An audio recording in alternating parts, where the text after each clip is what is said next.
All right. Well, I see the attendees queue filling up as people are entering the webinar. So let me get things started and welcome all of you. First of all, my name is Jeff Rathke. I'm the president of the American German Institute at Johns Hopkins University. And we're really pleased to offer this webinar, which could not be better entitled 1 week before the American presidential and congressional elections. And this is about strengthening democratic resilience in the United States and Germany. We are offering this webinar as part of our program of collaboration with the German Academic Exchange Service, known DAAD by its German initials.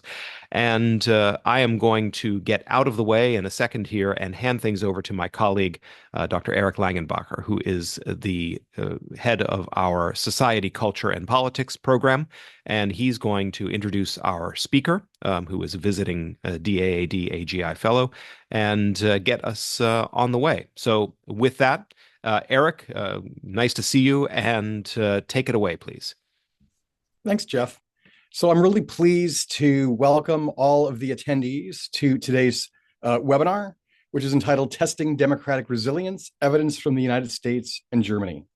And our speaker is going to be Maria Skóra, who is an independent consultant and advisor based in Berlin, serving as an associated researcher at the Institut für Europäische Politik and a policy fellow at Das Progressive Zentrum.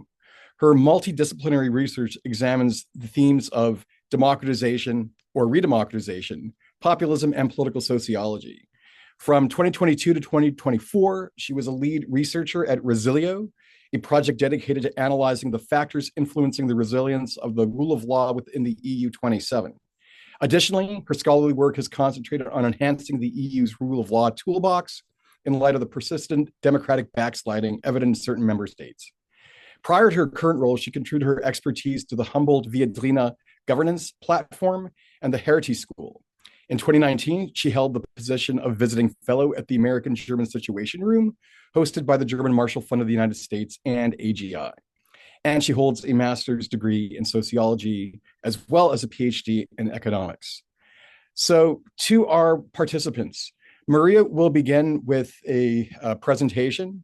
After the presentation, we will transition into a Q&A session. I would ask that if you have a question, if you could please type it into the Q&A box at the bottom of your Zoom screen, then that will allow me to collect questions and then pose them to Maria. But without further ado, welcome, Maria. It's been wonderful having you here in Washington, D.C., and the floor is yours. Well, thank you, Eric. Thank you, Jeff, for those kind words, for this kind welcome. Good morning, everybody. Thank you for joining this webinar this morning.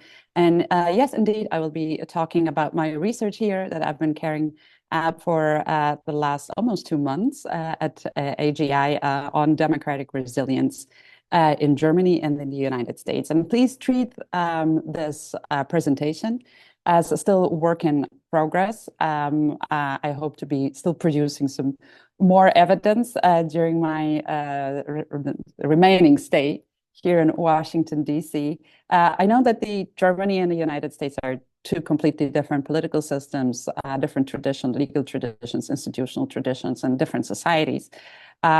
Therefore, I've decided to take a comparative perspective based on case studies. I picked empirical examples of how democratic resilience works or perhaps doesn't deliver that well, and illustrated it on case studies and empirical examples from Germany and the United States. So we're moving more on a meta level. So just please keep this in mind. And I also hope to learn something from you during this webinar. So after I'm done with my presentation, I can't wait for the discussion. So let me share my screen with you and kick off with the presentation, which I hope you can see now. Whoops. And yeah, talking about democratic resilience, well, we have to start with defining what actually democracy is. And there's this minimalist definition, which was particularly popular in the 20th century, the Schumpeterian definition about focusing on the institutional framework, on putting collective will of the people into government action through elections. And the elections, free and fair elections, were the unique feature of any democratic regime. But I think rightfully so, especially today, seeing the third way of autocratization, of some researchers call it, we need a broader understanding of democracy, including also the democratic principles. So the rule of law, equality before law, limited powers, protection of minority rights. So for the purpose of my study, I am adopting a thick definition of democracy, looking at not only procedures and institutions, so democratic method, but also norms and values. So the purpose of a democratic regime. And, Maria, yes. let me interrupt. Your screen is not being shared. So if you were, sorry. If you need some help, we can have someone come down. But I just wanted to highlight that before you got too far through the presentation. Sorry. There we are. Yeah, it's working. There we go. There we go. Sorry. Great. Sorry for this inconvenience. Yeah. So defining democracy, minimalist definition. Well, I take the thick definition, procedures and institutions plus norms and values. And to continue explaining the theoretical framework of my research, let's move to explaining what democratic resilience is. And the term resilience comes from natural sciences, technical sciences. It refers to a certain features of a material, of an organism, or, if adapting to political sciences, a regime. So as Wolfgang Merkel aptly put it, the ability of a democratic regime to absorb external challenges and internal stressors and to adapt to the changing conditions without falling into regime change is exactly a sign of its resilience. So bouncing back without losing features and functions. And the functionalist takes on democratic resilience. So what democratic resilience actually means in practice, how it functions, are also offered by Merkel and Luhrmann. They are talking about very strong, very resilient systems that can withstand external challenges or stressors without changes.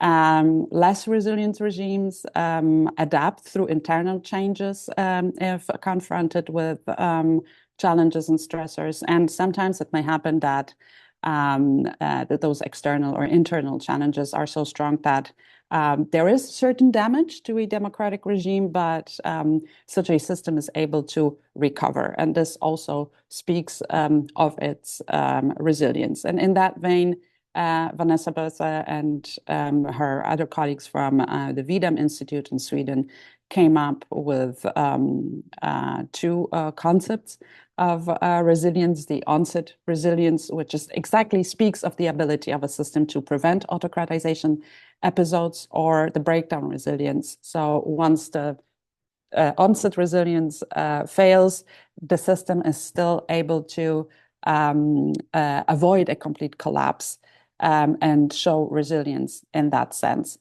So we have this two-stage take on resilience. But I've been talking about systems and that systems do this and that. And of course, this also deserves a bit more explanation. Who are the actors of democratic resilience or dimensions of democratic resilience? And here a body of literature also offers some insights to this. The aforementioned Wolfgang Merkel and Anna Luhrmann, they identified 4 levels of democratic resilience, looking at the institutional level, so a macro level, control and balance of constitutional powers, then parties and party systems as those who compete for power and execute power. Next, the societal level, so the society, public discourse, civil society, and then the micro level, so citizens themselves, how they see themselves as political actors and how the political community functions, how they see themselves in a political community. And a similar take comes from Van Leed, Van Ham, and Meers, whom I also would like to mention because they add a additional very interesting aspect of democratic resilience next to looking at the institutional level, so the macro level, and the micro level, so the citizen values.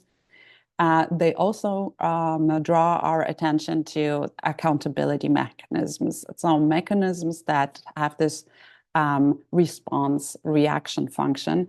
What do they mean by this? Well, for example, a formal accountability mechanism is election in which candidates which are disloyal to democratic values can be voted out of office.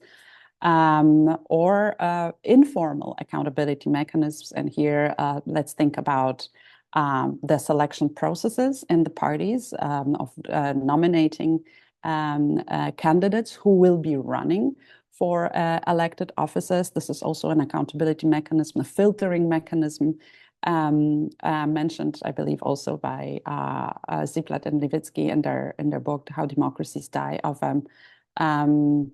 a accountability mechanism or filtering role of the political parties themselves. So this is in a nutshell, the concept of democratic resilience, which is very broad and really gained traction in the last years. As Jeff and Eric already mentioned, there has been democratic decline, particularly felt in the EU, but also here in the United States, and hence my interest in Germany and the United States exactly in that context. And to continue with the comparison, I've decided to build my own tool and look at the institutional performance of both countries, political accountability in both countries, intermediate institutions. Here I chose the media and public discourse, and of course, citizen attitudes. And how I see democratic resilience, to me, it's institutional strength, so the structures, and popular support, so democratic practice, these two elements taken together. And now let's get to the core, the business. So let's start with comparing the United States and Germany. Starting with institutional performance, I will really pick only a few examples because we could probably have another event on that topic. It's a very broad field for research, but let's look at from a bird's eye view at both countries. And Germany is a very high-performing consolidated democracy with especially institutional dimensions ranking very high in multiple international comparison with the electoral process, the rule of law, civil rights, and liberty. And I think particularly interesting is the trust, public trust to the Bundesverfassungsgericht, so the German Constitutional Tribunal, which is one of the most trusted institutions and is a cornerstone of German democracy. And comparing, well, if we look at the Supreme Court here in the United States, it does not enjoy that high level of trusts. And the main criticism, for example, regarding the Supreme Court addresses its pro-partisanship turn. Especially the recent nominations cemented the conservative majority, but that's been a process of political polarization that's been going on longer, for a longer period of time. And that brings me also to the aspect of institutional performance, especially during the presidency of Donald Trump. We saw that his style was marked by bending institutions to political will, executive aggrandizement, using the Justice Department for political goals, his negative statements or even attempts to change how the federal civil servants are working, how this system is functioning. So we see a disparity here at this institutional level, differences between Germany and the USA, and not to leave you with these hypotheses without a proof. I looked at the international rankings that put two countries together and the World Justice Project, the last year's ranking. Here you can see that the overall rule of law score is slightly lower for the United States, and you can see this negative tendency in particular from 2016, whereas Germany seems to be presents itself as a pretty stable political system when it comes to its institutional dimension. Similarly, the Bertelsmann Sustainable Governance Indicators, that's also a very good tool that allows to compare different dimensions. And if we particularly look at the robust democracy, here Germany or the United States lags behind Germany, especially regarding the electoral process or the rule of law. And the dynamics is also different between the two countries, where Germany has a slightly positive tendency. There has been some losses recorded at here in America. And last but not least, Freedom House, Freedom in the World, political rights, civil liberties. Here, Germany also scores higher, but I'd like to also stress that it does not mean that the United States is not a liberal democracy. It is. It's still recorded as identified as a free system. However, we see that there are some more institutional weaknesses or vulnerabilities here comparing to Germany. Moving on to the political accountability. So the second dimension I'd like to discuss. What do I understand as political accountability? I mentioned briefly the accountability mechanisms. And here, for me, political accountability in this context means that there is some democratic feedback or democratic sanctions towards political actors that present ademocratic, anti-democratic attitudes, behaviors, fringe behaviors.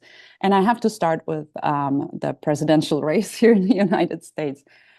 With Donald Trump, whose time in the office was questionable because of the aforementioned bending institutions to political will and executive aggrandizement, also the use of fake news to mobilize voters, also his other problems with the courts. So this is a candidate that, despite of his, I would say, controversial record, has become a candidate for the top office in the country for the third time. And despite prominent figures in the Republican Party protesting and speaking against that choice, the party seems not to be able to produce a counter candidate or willing to halt the dishonest but popular one.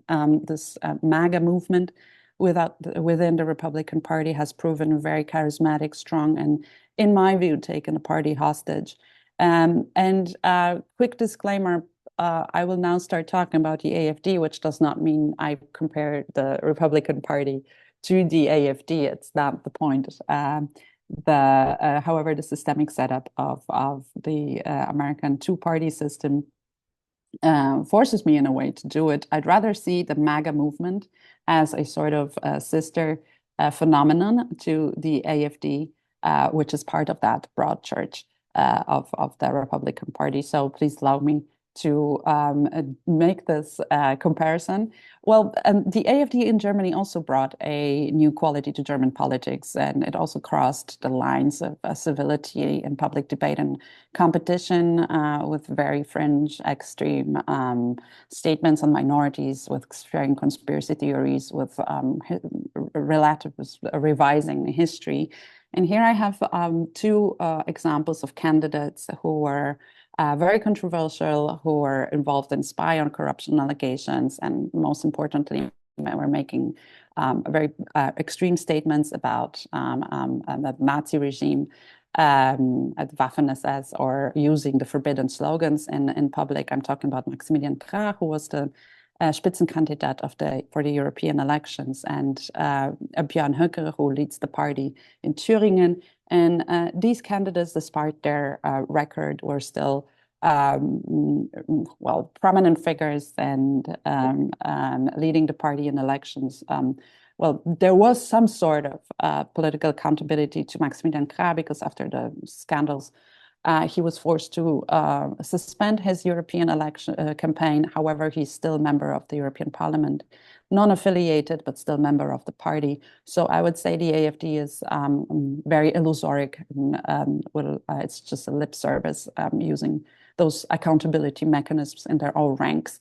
And as a short mention, political accountability is also running the country. It's also quality of governance. And with the party polarization in Germany, and especially here in the United States, we see how it can affect good governance, effective governance, partisan conflicts inside the parties and between the parties can affect the legislative performance. The 118th Congress, so last year, especially was the least productive due to, as we say in German, hin und her, with choosing the Speaker of the House. And it is to be seen how the mainstream parties will manage to cooperate, collaborate, co-work with the AFD, which is growing in power. There is a Brandmauer, so the firewall. The mainstream parties are at least declaratively rejecting any form of cooperation with the AFD. But let's see how it will be possible when it comes to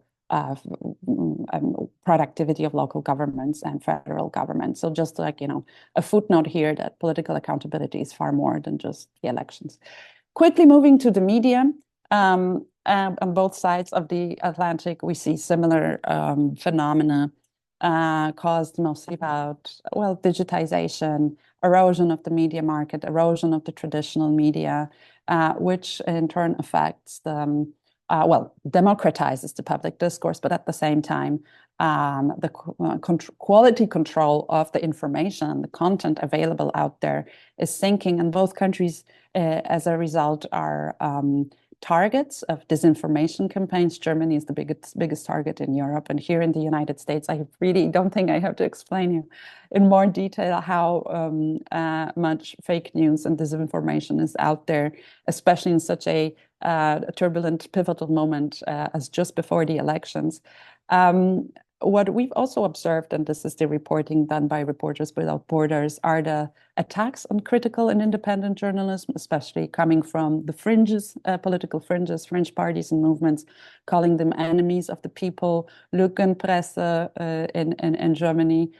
So this also erodes trust in the public media and makes the journalistic work more dangerous. And why I'm mentioning it is, the public discourse is what affects popular moods, and the access to information, high quality information, is pivotal for the citizens to make their political opinions, and therefore that this erosion of media landscape also is of relevance to the overall democratic resilience. And speaking of citizen attitudes, as said, Germany and the United States are completely different societies. However, I dare say we see similar phenomena taking place where the partisan polarization in the United States is has really risen. And there are good structural and systemic reasons for this. It's a two-party system, but it also, in my opinion, has to do with how politics is done in the last few decades, building on divisions and mobilization through differences and not policies. And that's a trend that we see overall. And what it leads to is that, according to Pew Research, I believe, this affects human interactions. Both Republicans and Democrats see the supporters of the opposite party in a negative way. It's less intelligent, close-minded, not patriotic. And in Germany, maybe the situation is not that dire, not that radical, but whereas the feelings in the mainstream are not that negative, the voters of mainstream parties don't perceive the others as enemies. There is a very strong antipathy towards the AFD, and there are maybe good moral and ethical reasons for this, but the problem is this sort of alienation and isolation of those voters won't really necessarily help bring them back. It's only water on the mill of the scapegoating narrative that the party has been implementing for the last, well, whatever is in the mainstream.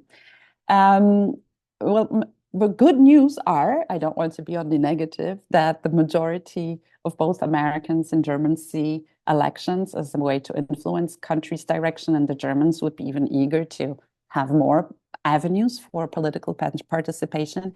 And we've also seen an increase in voter turnout in last elections, in 2020 elections, presidential ones here in the United States, and also in the European elections in Germany and regional elections. But the glass is half empty and half full, or half full and half empty, because this high voter turnout does not necessarily mean the more democratic output. This dream of mobilizing non-voters sometimes ends up in mobilizing non-voters for choosing fringe parties, and this is what seems to be happening in both countries. That has probably to do with low levels of trust to federal governments, but and this is really to end on a positive note, still the majorities of people, most of people in both countries see democracy as the best form of governance, even despite being maybe not satisfied how it works in practice, but we're still pro-democratic societies. And briefly to summarize what I've just said, there are cracks on democratic resilience on both sides of the Atlantic. It's the erosion of the media landscape, proliferation of disinformation attacks in journalism. It's the rise of anti-establishment identity-based political actors like MAGA and the AfD, or which enjoy electoral success recently due to this affective polarization based on emotions and sympathies and antipathies, and not support for particular policies. And distrust in governments persist, and this sort of negative mood, fatigue with political conflicts instead of solving the problems. And if I were to conclude what it all means for democratic resilience, well, it seems that institutions in Germany are a bit more resilient than in the United States, although perhaps they haven't yet been tested like the institutional setup has been in the recent years here in the United States. So this especially affects the electoral process, government powers.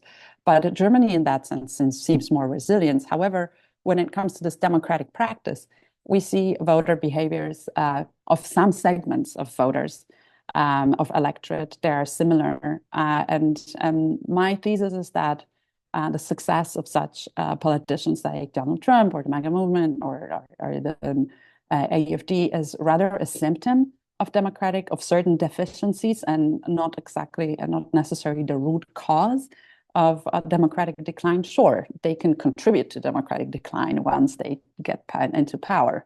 But if we look how the support for these parties can be geographically concentrated in regions that are experiencing a socioeconomic decline, deindustrialization, depopulation, like the industrial heartlands here of the Midwest in the United States or East Germany, then we understand that something must have happened with those regions. Maybe democracy was not delivering for those voters as they would be expecting.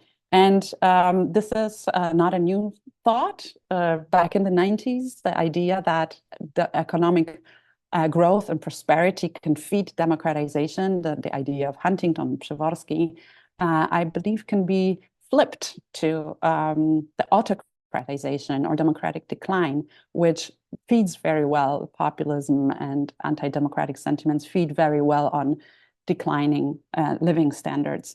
And if combined with institutional weaknesses, this eroding social and cultural dimension of democratic resilience might be not sufficient to withstand autocratic episodes in the future.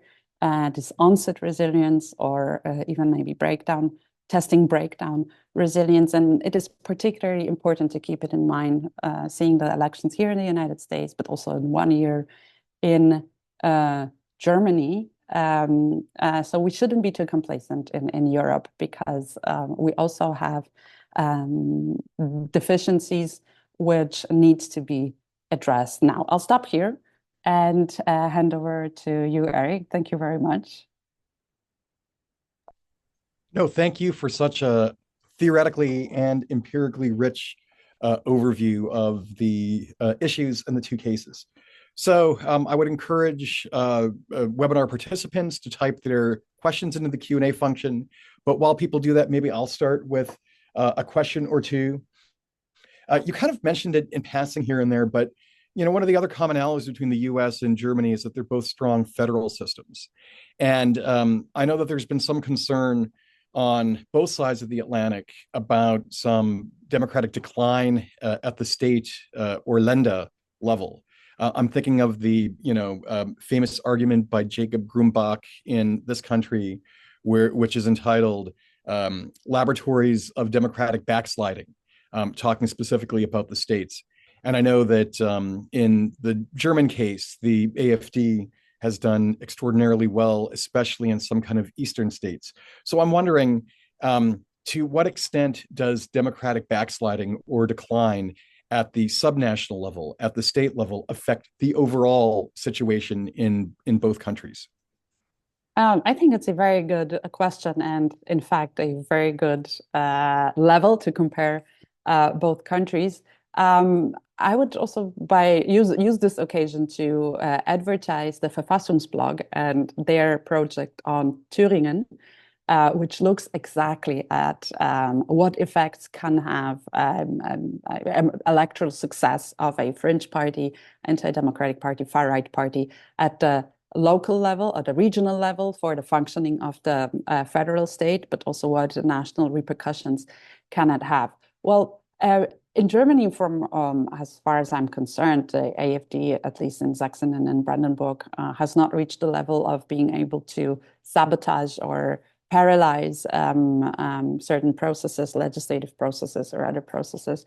But my feeling is that it should be a wake-up call for the national level.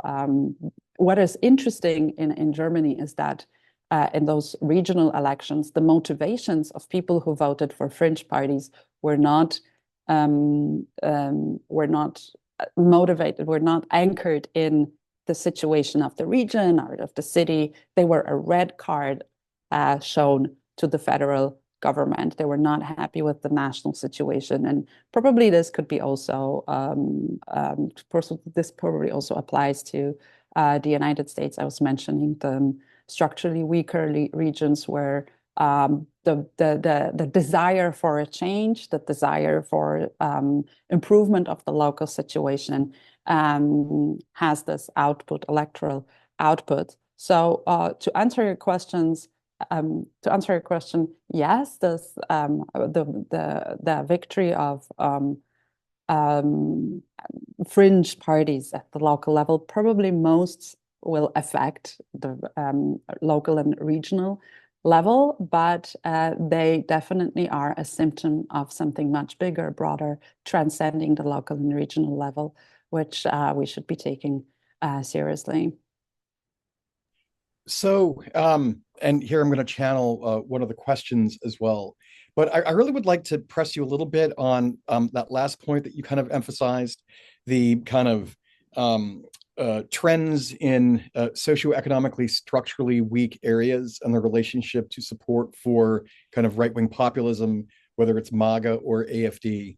I think that the evidence is a little bit more nuanced than that. I mean, I remember in several elections, both in Germany and the United States, it's not the people truly struggling that are voting for Trump or they're voting for the AfD. In fact, your typical voters for both are doing just fine from a socioeconomic perspective. When you look at the maps as well, and you see kind of like deep red states like Tennessee, parts of Texas outside of the, I guess, city centers, Florida, and things like that. I mean, these are states that actually have been doing really well economically in recent years. And I remember also looking at the Ruhr area in Germany and looking at kind of like local support for the AfD, and I saw no pattern there.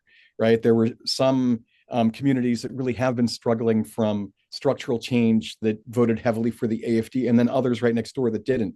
So I know that there's quite a bit of evidence that shows that so much of it is cultural as opposed to, or I should say, attitudinal, and not necessarily a reaction to actual socioeconomic deprivation. So I'm just wondering your thoughts on, whether it's structural or whether it's attitudinal, or what combination of these factors is leading to support for such movements.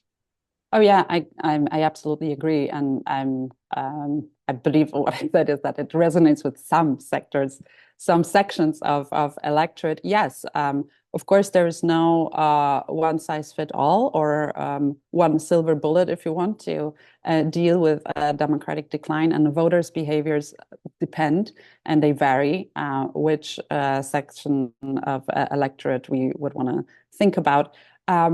However, I would still argue that the fringe votes coming from the less fortunate, less structurally equipped regions somehow might have a similar route to the fringe votes in regions that are well off and doing well. Because my intuition is, and probably also supported by research, is that they are both driven by uncertainty, by scarcity on resources, and either experiencing a scarcity of resources or fearing losing those resources. And here, a big disclaimer. I don't think that choosing anti-democratic candidates or the other way around, or worrying about resources, or living in a region in decline is a good excuse for choosing anti-democratic candidates. But this is what sometimes happen. And for sure, their motivations of people vary, and some of them are cultural. Some of them really have to do with their views, I don't know, on migration, or on climate change, or on worldview issues. But the economic uncertainty plays an important role for both regions in distress, and also for regions that don't want to experience economic decline, as perhaps this fear of what the future brings. All right, so I will start to go to the questions from our audience. Here's one. If democratic resilience is, quote, the ability to absorb and adapt without abandoning its defining principles, functions, and norms, unquote, don't we see exactly this abandoning of such fundamental principles in Germany in the area of asylum rights, or other areas such as public broadcasting, free Schengen travel, etc.? That's a good question. And Germany, in fact, although it's a very robust democracy, as I was saying, but it is lagging behind or declining slightly in the last few years. And it probably has a different reason depending what index you're taking. But the corona pandemic has seen in many countries suppression of civil liberties, or forms of governance, like through orders, or that were dictated by the urgency of the situation. But especially in case of Germany, when I was looking at the reports about the overall condition of democracy, yes, the closing borders, processing of processing of documentation, access to legal counseling, for example, are areas of concern. Also, if we look at the demonstrations and preventive banning of demonstrations, be it Israel-Gaza war demonstrations, or detention of climate activists, these are also phenomena that raise concerns about state of democracy in Germany. So that it is a good point. Democracy in Germany is very strong, but also this country exhibits certain weaknesses or deficiencies. All right, here's a question asking if you might elaborate more on the digital transformation's impact. So, social media, misinformation, fake news, AI, its impact on the erosion of political culture in Germany and the US, and how this affects their democratic resilience. That's a really good question because it gives me also the opportunity to sort of debunk the myth that the social media are all to blame for the proliferation of some conspiracy theories, fake news, and so on. Partially, it is so, but let's not forget that the rise of digital content platforms, the rise of social media, they only offer a certain tool for those who embark on spreading this type of content. Definitely, there is a mutual relationship between the digital content platforms that monetize on content. The more the content is shared, the more it's produced, reproduced, passed on. They, of course, monetize that. So spreading of certain content, also fringe content or fake news, disinformation, has its economic dimension.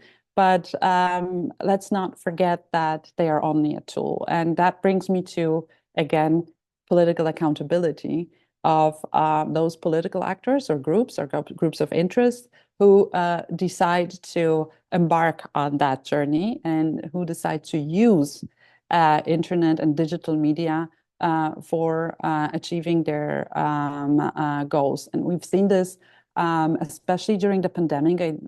This was a perfect storm for creating these digital communities in times of uncertainty and isolation, and no good answers to what was happening, at least at the beginning, where conspiracy theories and conspiracy movements started mushrooming all over the internet. Conspiracy theories have always been there, out there. They're as long as humanity, but the technological progress in certain circumstances definitely makes some of them more potent. And we've seen this potence of conspiracy theories in Berlin when Reichstag was being attacked, and here in the United States when the US Capitol was being attacked.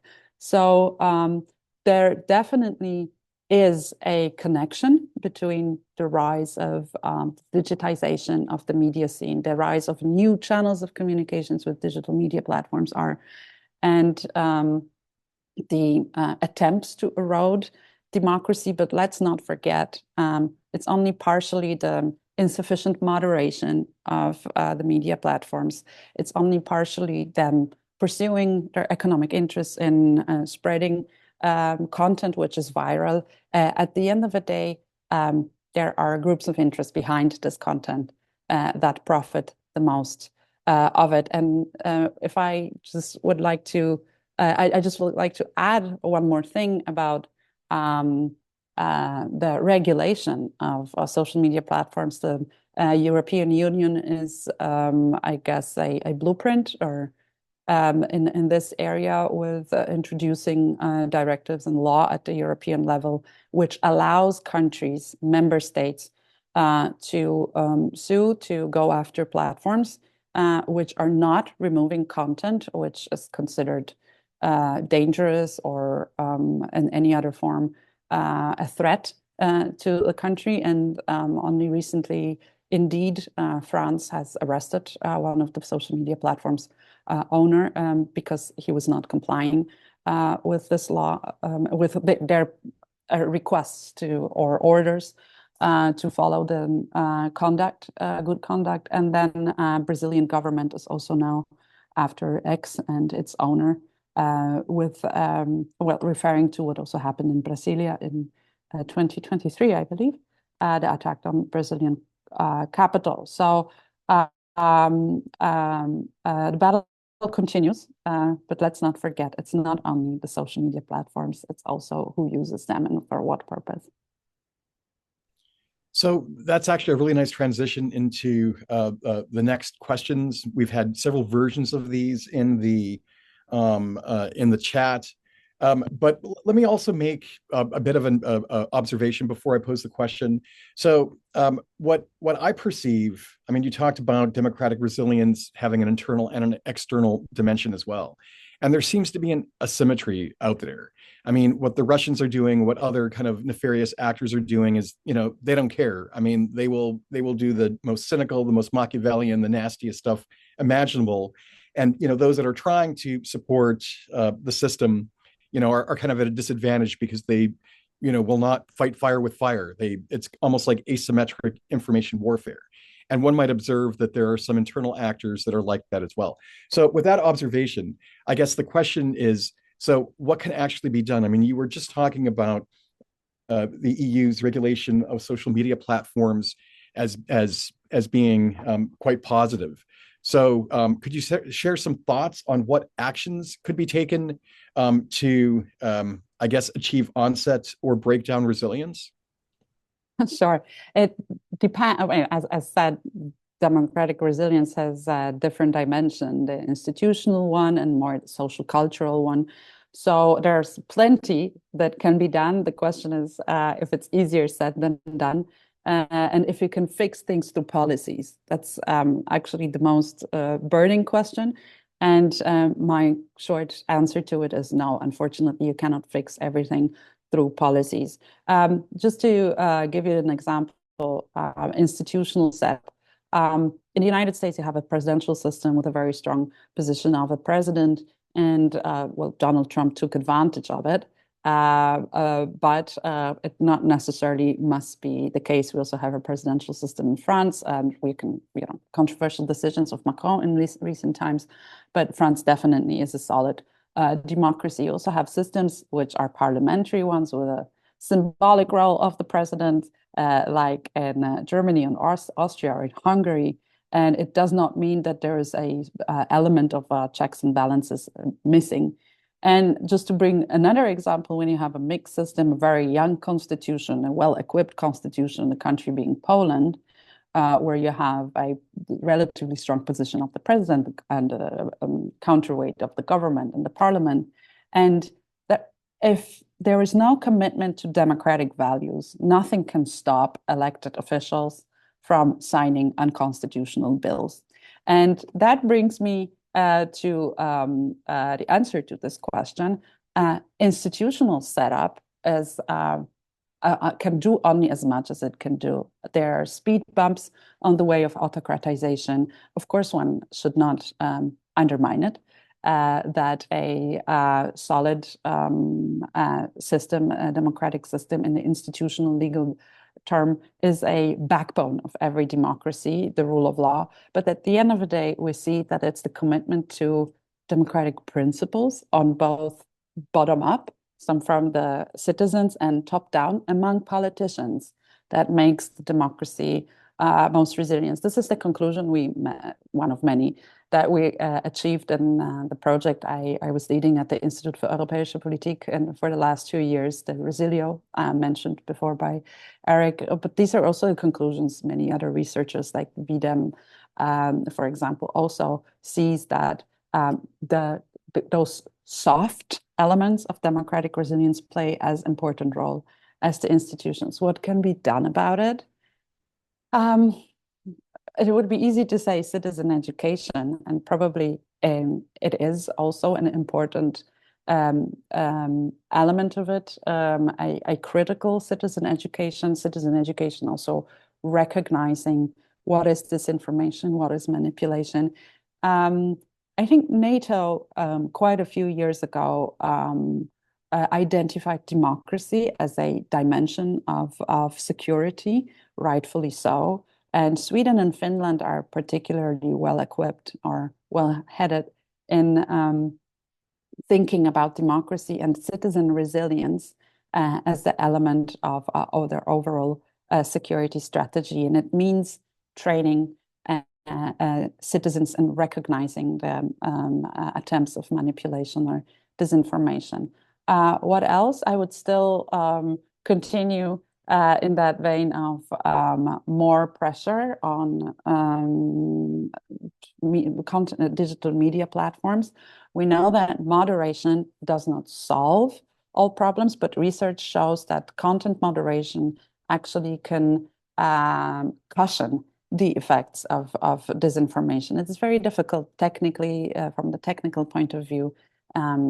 Such content moderation should also probably involve human power. Not everything is solvable with artificial intelligence, but more pressure has to be adapted here. And last but not least, political accountability. And I cannot stress it enough, to keep politicians accountable for their deeds, for their words, for their behaviors, because after all, there wouldn't be radical politicians in power if they were not voted into this power. I'm excluding cases of coups or like violent takeover. But let's not forget about those accountability mechanisms like elections.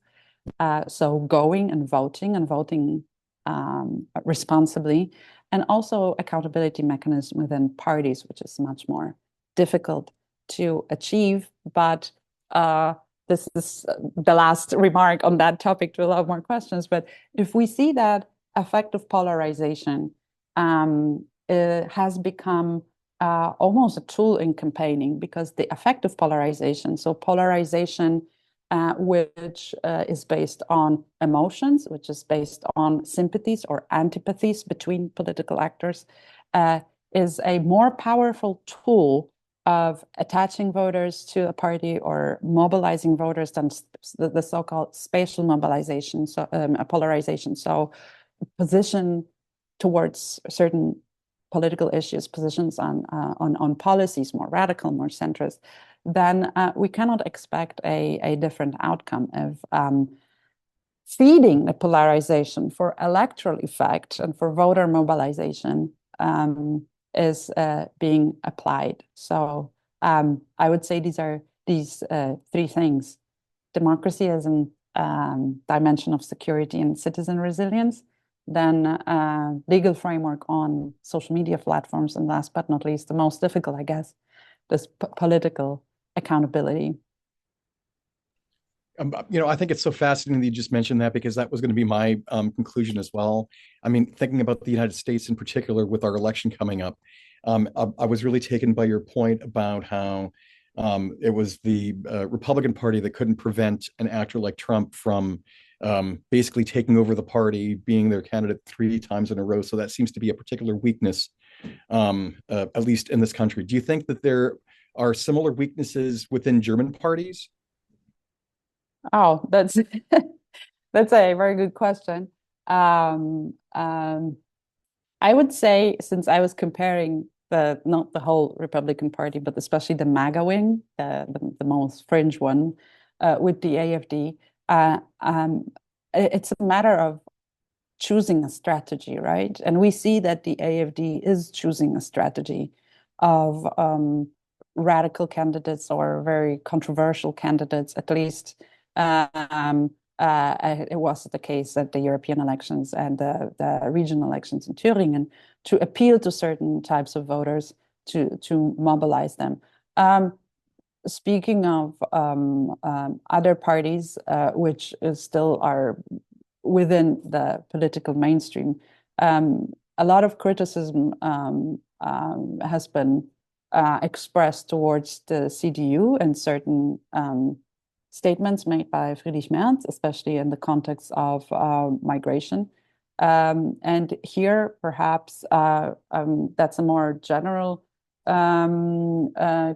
conclusion, that moving dangerously to the fringes, whichever side it is moving the political discourse to the fringes. And as we say in Germany, if people have a choice to choose a copy or the original, they will choose the original, right? So I guess it's something that one can apply to not only to the German case, but to also many other systems, countries. So I would say that, of course, I wouldn't compare even Merz to any AfD politician, but my observation is rather more general, to not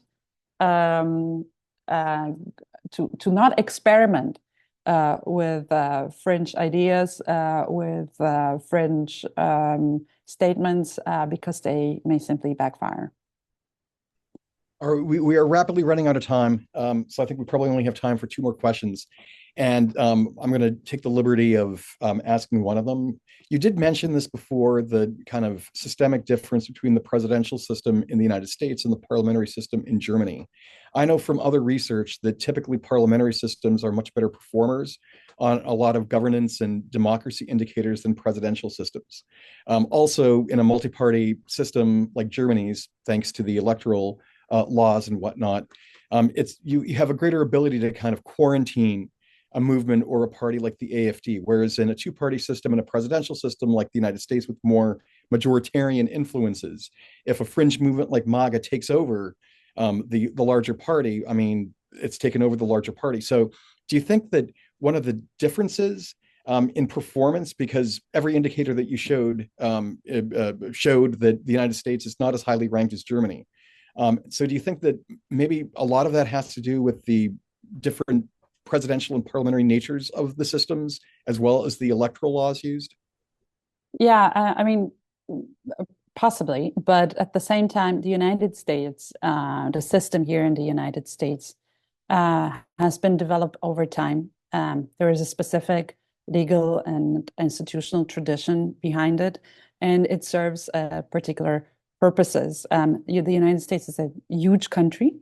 It's a country in a very federal one. It's a country in which different states are differently populated. Their characteristics is different. So there is a reason why there is such a high level of federalization. I guess there is also historically have been reasons for electoral college. There are also reasons for why it is the elections are administered at the state level and not federally. And that all, however, makes the United States more vulnerable to being hijacked maybe by certain for political purposes. But as said, I think looking at this country really involves thinking about its past, about the fact that universal suffrage has only been present in this country for the last 60 years before parts of the populations were completely excluded. Thinking about how this country came to being with state violence against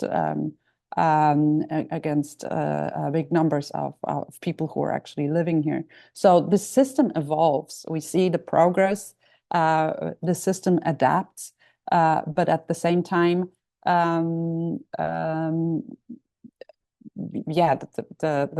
fact that it's such a big power is vested in the presidential office again brings me to one of the conclusions made earlier. The more